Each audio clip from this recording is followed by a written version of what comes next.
Assalamualaikum warahmatullahi wabarakatuh. Di sini saya akan menjelaskan jurnal yang berjudul Analisis Infeksi Malware pada Perangkat Android dengan Metode Hybrid Analysis yang disusun oleh Asep Salahuddin Rusdi, Nur Widiasono, dan Henny Sulastri. Yang pertama, saya akan menjelaskan tentang sistem operasi Android. Android sebagai sebuah sistem adalah sistem operasi berbasis Java yang berjalan pada kernel 2.6 Linux. Aplikasi Android yang dikembangkan menggunakan Java dan mudah menyesuaikan ke platform baru. Sistem operasi Android dapat digambarkan sebagai jembatan antara smartphone dan penggunanya, sehingga pengguna dapat mengoperasikan smartphone dan dapat menjalankan aplikasi yang terdapat pada smartphone tersebut. Android adalah sebuah sistem operasi berbasis Linux pada perangkat mobile yang mencakup sistem operasi, middleware, dan aplikasi-aplikasi di dalamnya. Kelas utama perangkat yang didukung oleh sistem operasi Android adalah perangkat mobile. Namun sekarang ini sudah dikembangkan sehingga Android dapat digunakan sebagai sistem operasi pada electronic book readers, netbook, tablet, dan set-top box atau STB. Yang kedua ada malware. Malware atau malicious software adalah perangkat lunak yang dapat menyusup ke sistem operasi sehingga dapat merusak sistem operasi, memanfaatkan sumber daya tanpa sepengetahuan pemilik perangkat, bahkan mengumpulkan informasi pribadi untuk dibagikan ke pihak ketiga tanpa persetujuan pengguna. Malware-malware baru terus bermunculan seiring dengan perkembangan teknologi, baik dari segi platform maupun sistem operasi, dan memanfaatkan celah keamanan dan kelalaian pengguna. Selanjutnya ada analisis malware. Yang pertama, analisis statis. Metode analisis statis dilakukan untuk menyelidiki aplikasi Android tanpa perlu dijalankan.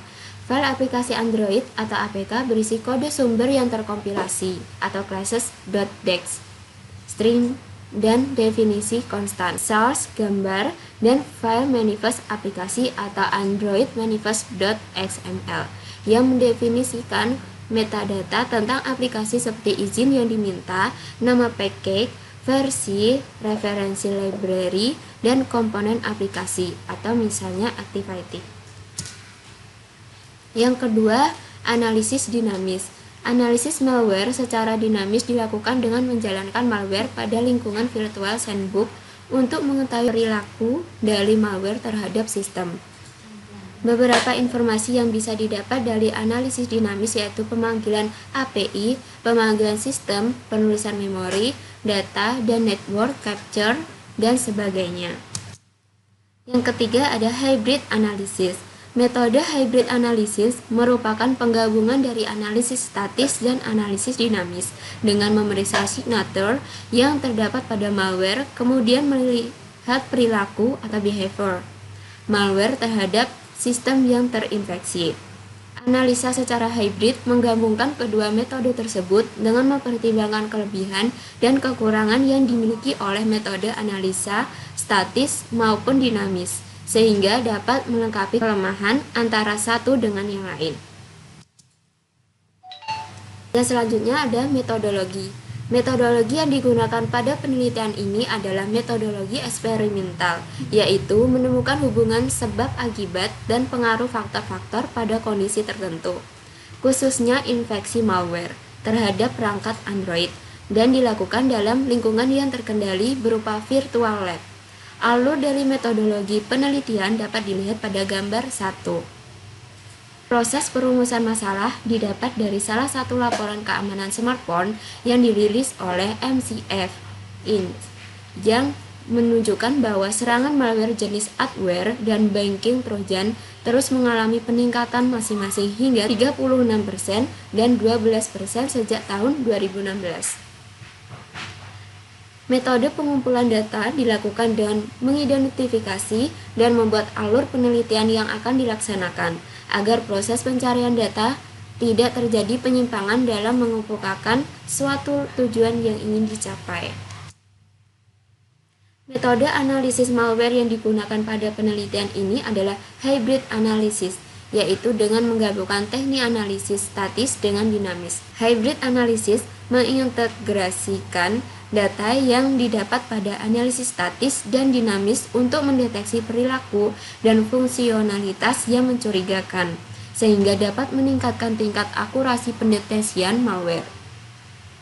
Dokumentasi menyimpan hasil keluaran data dan informasi proses scan sampel malware yang didapat dari tools analisis untuk kemudian disajikan dalam laporan penelitian.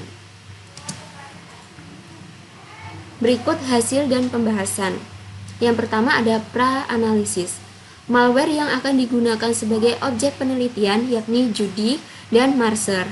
Masing-masing dapat dilihat pada tabel 1 dan 2. Informasi malware yang akan digunakan yaitu sebagai berikut.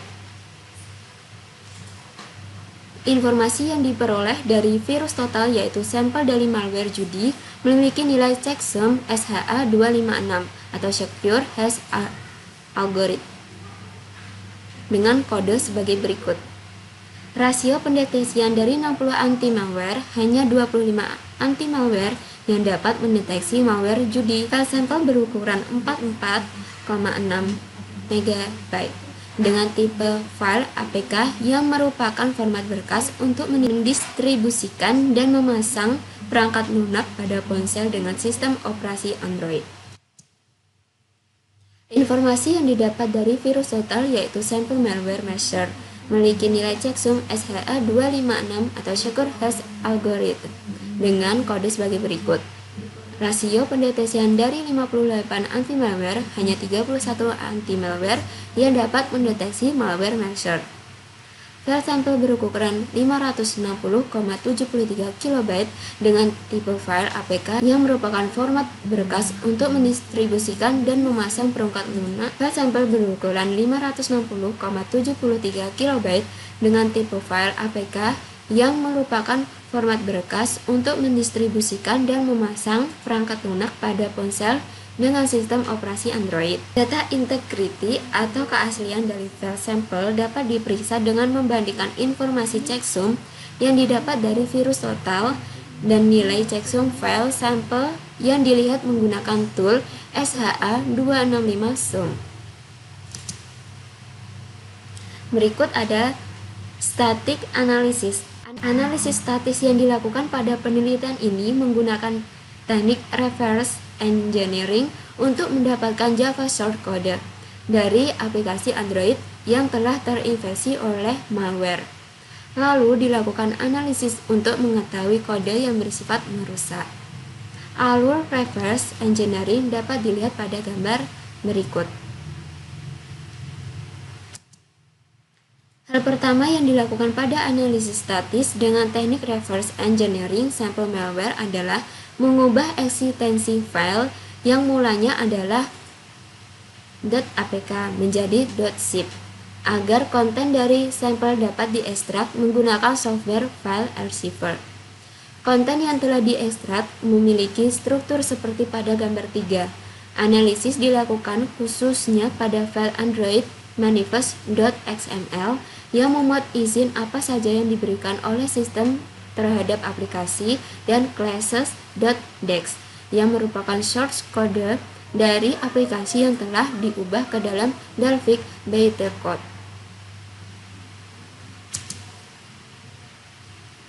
Selanjutnya ada Judy. Pertama, permission analysis.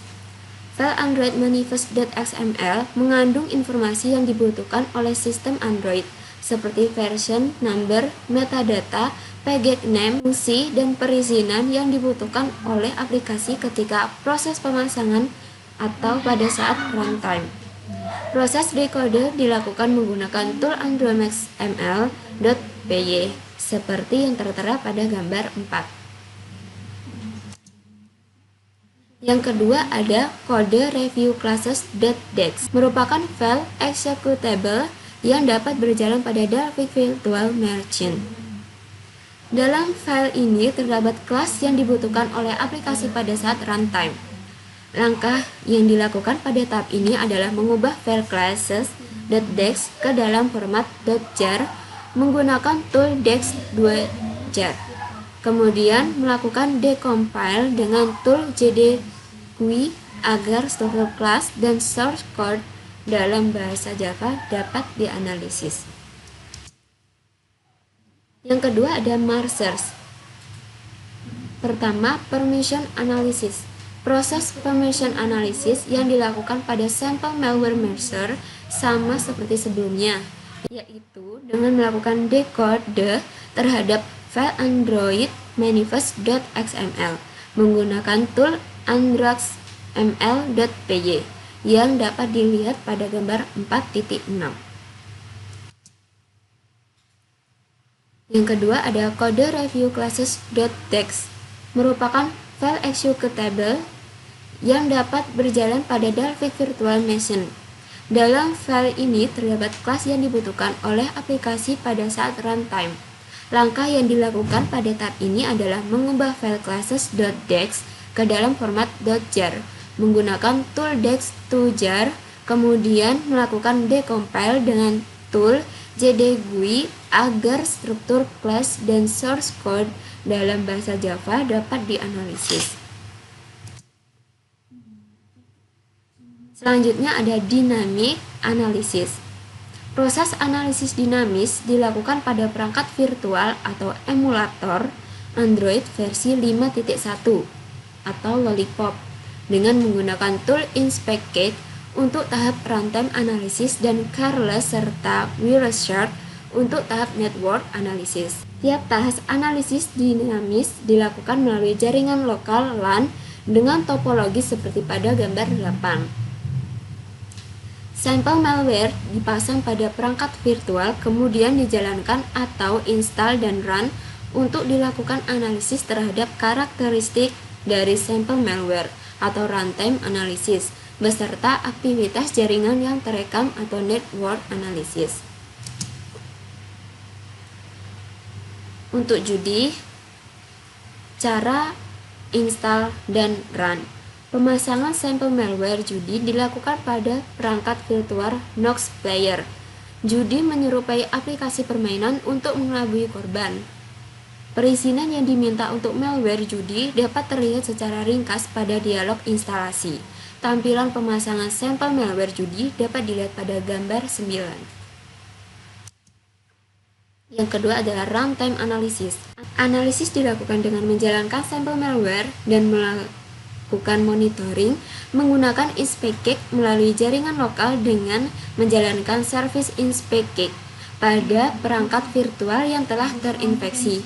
Service InspectCake akan menyediakan antarmuka berbasis web yang dapat diakses melalui jaringan Android Debug Braid atau ADB atau melalui perangkat virtual atau localhost dengan alamat seperti yang tertera pada gambar 11.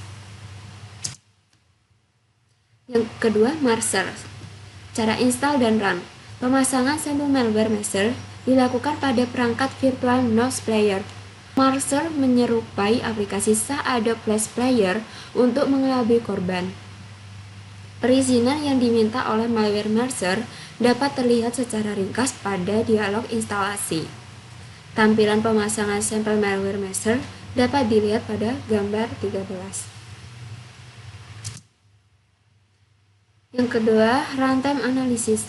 Analisis dilakukan dengan menjalankan sampel malware dengan melakukan monitoring menggunakan InspectCake melalui jaringan lokal dengan menjalankan service InspectCake pada perangkat virtual yang telah terinfeksi. Service InspectCake menyediakan antarmuka berbasis web yang dapat diakses melalui jaringan Android Debug Braid atau ADB atau perangkat virtual atau localhost dengan alamat seperti yang tertera pada gambar 14. Karakteristik. Berikut adalah karakteristik yang dimiliki oleh masing-masing malware. Yang pertama, karakteristik dari judi. Menyamar sebagai aplikasi permainan. Yang kedua, melakukan klik iklan yang dilakukan secara background tanpa sepengetahuan pengguna. Yang ketiga, mengumpulkan informasi perangkat yang terinfeksi lewat ad tracking. Karakteristik dari marser yang pertama, memiliki kemampuan untuk menyembunyikan diri setelah malware terpasang. Kedua, mengumpulkan informasi perangkat yang terinfeksi seperti email, versi Android, operator seluler, dan nomor telepon. Yang ketiga, membaca isi pesan SMS pada perangkat untuk mendapatkan kode pengamanan two-factor authentication atau 2FA. 4. Melakukan phishing dengan menampilkan web view overlay untuk menutupi halaman login aplikasi sah. Yang terakhir, mengirimkan informasi yang didapat ke server CNC. Untuk pencegahan yang dapat dilakukan untuk melindungi perangkat smartphone dari malware secara umum. Yang pertama, selalu update versi sistem operasi Android jika tersedia. Yang kedua, tidak mengunduh aplikasi dari penyedia yang tidak terpercaya. Yang ketiga, disable fitur install from unknown resource yang terdapat di developer option. Yang keempat, pasang antivirus khusus perangkat Android dan pastikan database-nya selalu update. Yang kelima, gunakan fitur screen lock pada perangkat Android untuk memastikan perangkat aman dari pemasangan malware secara manual. Sekian dan terima kasih penjelasan dari saya. Bila ada salah kata dan lain-lain mohon dimaafkan. Bye.